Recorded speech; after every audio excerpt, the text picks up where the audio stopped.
Muhammad is claimed to be the ideal pattern of conduct in Islam. It's Surah 33, verse 21. Muhammad is a beautiful pattern of conduct. So he's being set up as a pattern of conduct. So it might look like inconsistency if we say, oh, look, Muhammad has this problem. And we go to the Bible and we see David, King David, committing adultery and then having someone killed. You say, oh, but you're not condemning him. No, we would condemn that. And that is condemned. So David did something wrong and he's condemned for it. But no one's saying David is this ideal standard of conduct that Christians have to imitate. If we said King David is this ultimate pattern of conduct that everyone's supposed to imitate, we'd have a serious problem, and it would be completely relevant to say, wait a minute, that guy committed adultery. So when we're talking about Muhammad and we say Muhammad did this or did that,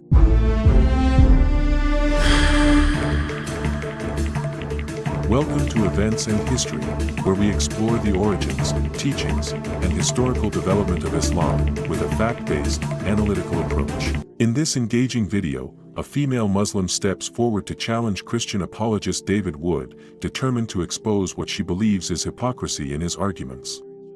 Confident in her claims, she raises pointed objections meant to discredit his stance on Islam and Christianity. But what follows is a sharp and insightful exchange where David Wood responds with clarity, reasoning, and evidence that directly address her accusations. Instead of weakening his position, her challenge opens the door for him to dismantle her arguments and expose the false claims in the standard Islamic narrative. This is a debate moment you won't want to miss. Finally, I'm going to ask questions. I'm interested in hearing Dr. David's answers. I think I need 1 minute with no interruption until I finish my answers because I'll get distracted. David likes to interrupt people and be rude, so probably going to be difficult. Go ahead, sorry. Go ahead. I don't understand. I didn't understand your sense of humor. He made a joke about David, but it's okay. Go ahead, Blake. Do you hold the Bible to the same standards as the Quran? So, for example, earlier you said that just because a book doesn't have contradiction, it does not mean it is from God. So, if not, then how would you figure out if a book is divine? Because, listen, I see this a lot, especially on TikTok. For example, yesterday people were talking about the Quran compilation and the authors and whether there's an original manuscript or not. But I don't see the same energy when it comes to your scriptures, like the Bible, basically. And the same thing happens when they're talking about moral stuff, like, for example, slavery and so on. It feels like double standard. So do you actually apply the same standards to the Bible as you do to the Quran and Islam? As far as the Bible and the Quran, as far as examining a text and saying what is the evidence for it or against it and so on, and determining whether it's a revelation, there you would apply the same standards. The only way you wouldn't apply the same standard is if someone's making a different claim. So just to give you an example here, it's understood in Christianity that there are textual variants in Bible manuscripts.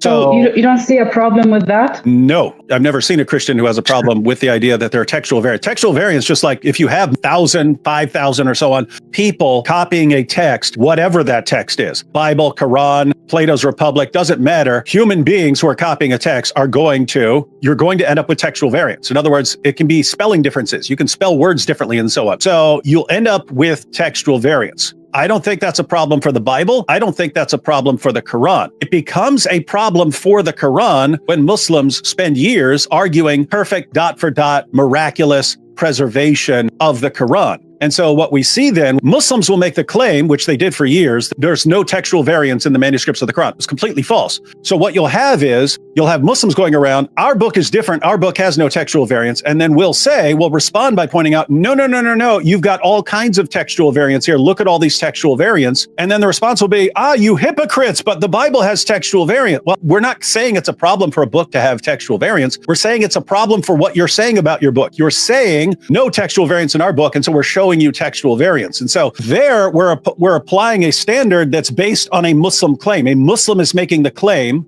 that is false and we're responding to it. We're not saying, oh, it's a problem for your book to have textual variants. We're saying the fact that there are textual variants exposes your false claim. So there can be, in other words, there can be situations like that where we're applying a criterion specifically to the Quran that we're not applying to the Bible because we're not the ones making the claim. If a Christian said there are no textual variants anywhere in any manuscript of the Bible, it would be perfectly relevant to refute that claim by saying, but you guys have textual variants. So there are situations where because Muslims are making a claim about their book that we're not making, we can expose it without saying, oh, it's a problem for us. We don't think it's a problem. We don't think it's a problem for us. We don't think it's a problem for Quran. We think it's a problem if you're making a false claim. So there are situations like that where we're raising an objection that we're not applying to the Bible, but it's because of Muslims making certain claims. So with that said, if you're talking about other issues like, let's suppose we point out that there's a moral problem with Muhammad, here is also a very different situation in that Muhammad is claimed to be the ideal pattern of conduct in Islam. It's Surah 33, verse 21. Muhammad is a beautiful pattern of conduct. So he's being set up as a pattern of conduct. So it might look like inconsistency if we say, oh, look, Muhammad has this problem, and we go to the Bible and we see King David, committing adultery and then having someone killed. You say, oh, but you're not condemning him. No, we would condemn that. And that is condemned. So David did something wrong and he's condemned for it. But no one's saying David is this ideal standard of conduct that Christians have to imitate. If we said King David is this ultimate pattern of conduct that everyone's supposed to imitate, we'd have a serious problem, and it would be completely relevant to say, wait a minute, that guy committed adultery. So when we're talking about Muhammad and we say Muhammad did this or did that, we're not saying Muhammad can't be a prophet because he did this bad thing. There's a couple reasons we would bring up what Muhammad did. One, for many years, and it still comes up here and there are Muslims who will explain that Muhammad has to be a prophet, and they use what's called the moral argument. They're saying Muhammad's character shows that he's a true prophet. If you're setting this up as the reason to believe in Muhammad, I would reject it, but I would reject the same reasoning if someone used it in the Bible. In other words, if someone said King David's character is so perfect that he has to be from God, I would say, you got a problem with that because David did some really messed up stuff. But when Muslims are using an argument, this guy has to be from God because his character is so perfect, then it makes sense to say, but here's a list of things that his character, he's definitely not this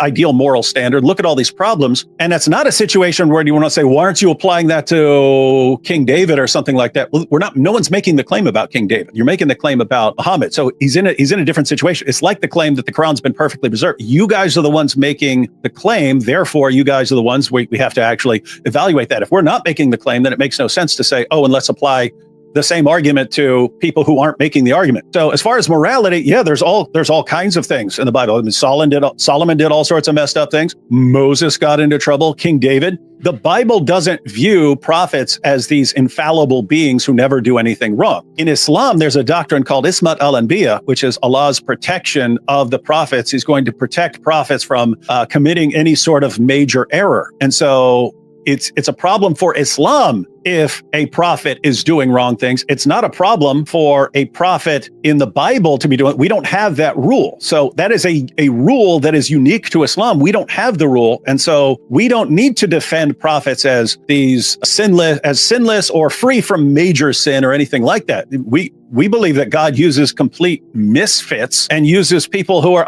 God, even in the New Testament, he takes the Apostle Paul, who started off as a Christian and turns him into an apostle of Jesus. So we just don't have this view, and therefore it doesn't make sense to apply the same reasoning that we have with Muhammad when we're not the ones making the claims. That's sort of the general idea between looking at the Bible and the Quran. But what specific issues did you have? If the prophets are not sinless, and if the text is not perfectly preserved, then what is your standards to determine if this person is a prophet or not, or if this text is divine or not? You can have all kinds of things. And some people make arguments based on how, after centuries of people receiving revelations and these people being sometimes on completely different continents, speaking different languages, having completely different status in society and so on, is basically the Bible has about 40 different authors and so on. So you have people who would argue, hey, here's how you can know it's from God. You've got 40 different authors on 3 different continents, speaking multiple languages and so on, and you put it all together and it's spread out over a 1400-year period,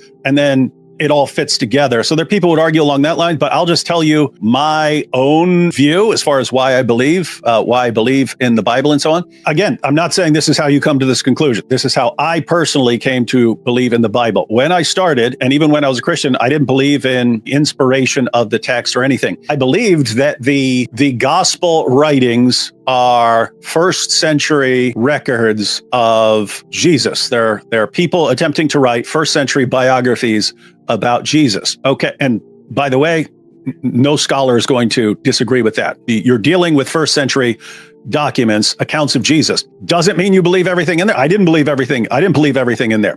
I believe they were first century records. And so at that point, I was just treating them like anything else. You got biographies about all kinds of people. These were first century biographies about Jesus. But that means we can learn certain things about Jesus. And when you take what you find in the Gospels and the letters of Paul and the early creeds and so on, you have a lot of evidence that Jesus died by crucifixion, so much so that it's not disputed at the scholarly level. We know Jesus died by crucifixion. You also have a lot of evidence that his followers later on were claiming that he had appeared to them risen from the dead. That's not seriously disputed either. You can go to Bart Ehrman, you could go to Gerhard Ludemann, you could go to atheist and agnostic scholars.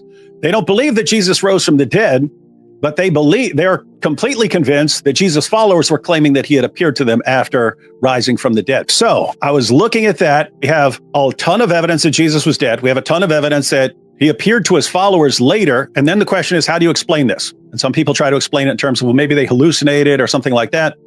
I was looking at it all and say, wait a minute, you've got this guy, he died. They know how crucifixion works. They know what happens when you get crucified. They were all familiar with how crucifixion works. They know if you're crucified, you're dead.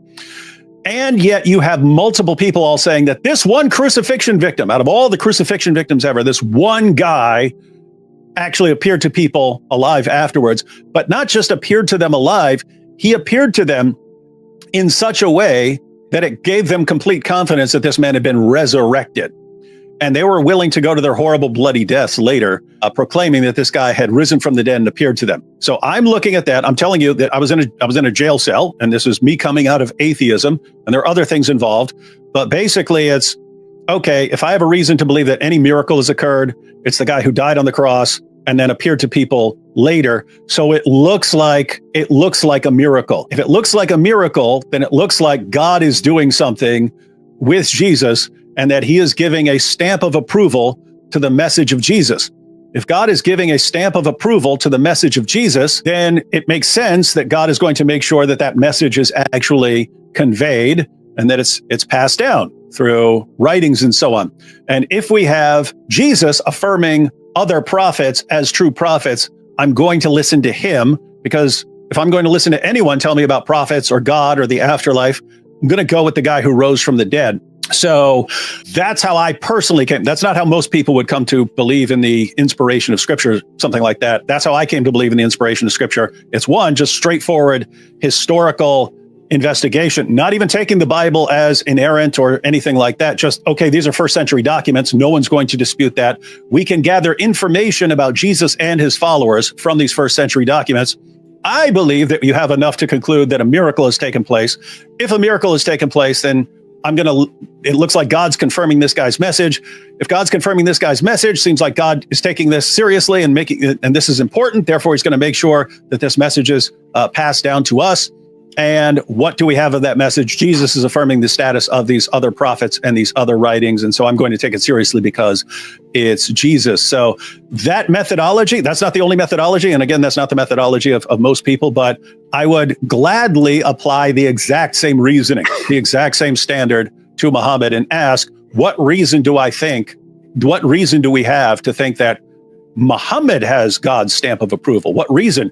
And the problem is every argument that Muslims ever give me is based upon complete nonsense. It's, oh, look at the perfect preservation of the Quran. Look at these scientific miracles. And I examine them and I find out that the evidence they're claiming is not actually there. It was completely different with Christianity. I approached Christianity the exact same way. Oh, you're saying here's a miracle? Let me go and investigate, and there's going to be nothing there. Oh, wait a minute. There is something there. There's a bunch of evidence there. And so so I would apply those exact same standards. It's a question of if a guy, it's very simple. If someone is claiming to speak on behalf of God, there are a couple possibilities. Either that person is really speaking for God, he's a real prophet, or he's making it up, or it could be something demonic if you believe in demons and so on. So you've got a couple of different possibilities there. And so you just go through the evidence and say, what do you actually have evidence for? With Muhammad, I have all kinds of reasons for thinking that he's making it up, either deliberately or not deliberately. You can be making things up in your mind and you still believe it. You've deluded yourself. I have all kinds of reasons for thinking that he's coming up with this stuff from his own mind. I have all kinds of reasons to think that there's something demonic going on here. I've never seen any reason for thinking that it actually comes from God. So I think I am being consistent in applying that standard. This exchange powerfully demonstrates the importance of testing every claim with truth and evidence. The Muslimah was hoping to expose David Wood's hypocrisy, yet her objections only provided an opportunity for David Wood to highlight the strength of the Christian position. His clear and thoughtful responses not only addressed her challenges but also revealed the weaknesses in her assumptions. David showed that there are verifiable evidence to conclude that the Christian message is of God, while there's no such evidence for Muhammad and Islam, and that the Islamic claims are proven to be false, even by top Muslim scholars. The dialogue shows why it is vital to approach debates with honesty and a willingness to follow the evidence wherever it leads. In the end, the truth stood firm, and the Christian case came out stronger than ever.